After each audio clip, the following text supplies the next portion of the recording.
And I don't think any of us have to wait for that golden age. I don't think any of us have to wait to experience the divine gift. That regardless of what circumstances confront us outside of the temple of our own sanctuary, their own peace within, regardless of what circumstances await us, our creative genius, our creative abilities are stronger than the forces of propaganda, stronger than the forces of delusion and separation. And that the more of us that choose and accept a paradigm of partnership, a paradigm of heaven on earth, the faster we will experience it collectively, the more common, the easier it will be for others to access it from foreign places. It's hard to say who and when and where the 100th monkey will take place, how the tipping point will arrive. Will it be a flash? Will it be a pole shift? Will the transition be subtle or instant? Obviously no one knows. Or potentially some remote viewers in the room do know. And potentially our abilities to move into the Akasha can inform us as we move forward. But addressing the story as the primary foundation for which we move from here, I propose that we replace these stories of violence, these stories of domination and colonialism, which we refer to as his story or history, into a more appropriate name for what we are experiencing, and that's the mystery. The story of ourselves, my story, and for us to own our individual connection to the divine pillar, the sovereign light within us, and to own in that story that is my life, the form that it takes, the art that I am. That when the mystery replaces history, perhaps we can stop pretending like we know what's going on, stop acting like we have all the answers, and that it's only valid if it's spoken with confidence, even though there's so much that we don't yet know.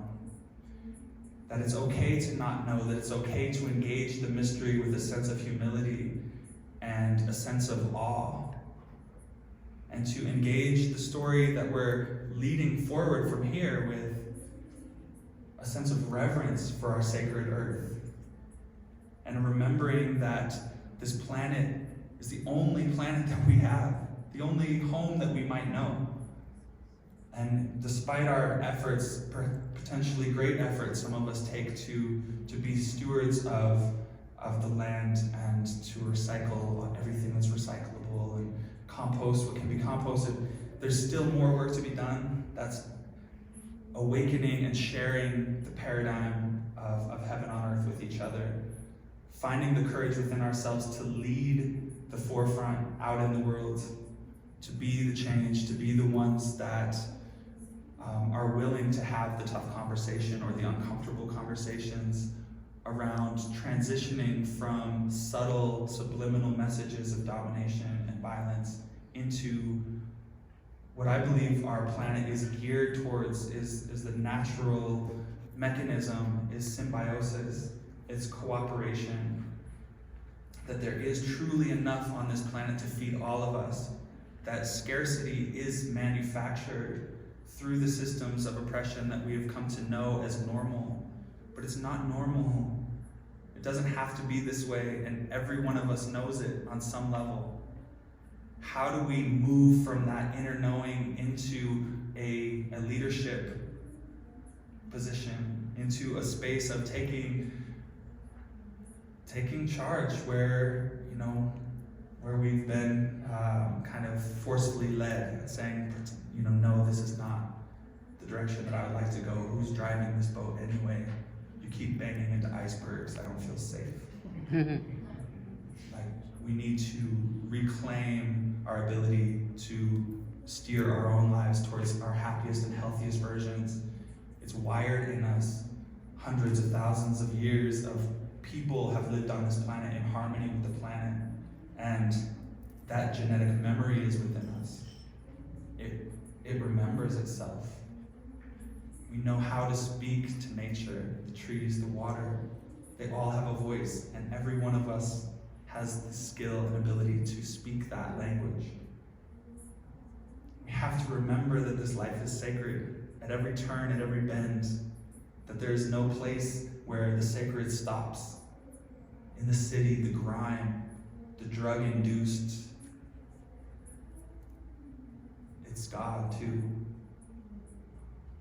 It's God that forgot, or it's a self version of the divine that has forgotten who it was. Maybe we can help remember.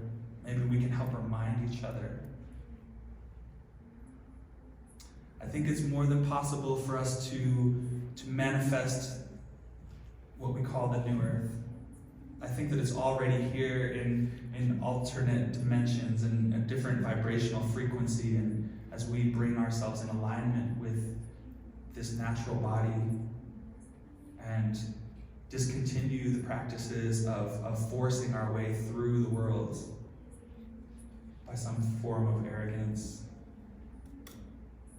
fully humble ourselves to the knowledge and the fact that we are stewards of this land, that we are here to plant the seeds of empowerment, that no matter what we're told, there's always another choice. I'm so grateful to get to share this story with you as I've come to know it, to continue to be the authors of these next chapters of what shall be with each and every one of you, to know that our time on this planet will be remembered by those that come after us, and the blessings that they receive will be in direct results of our efforts. Thank you so much for coming out today. My name is Shaunti. I appreciate you.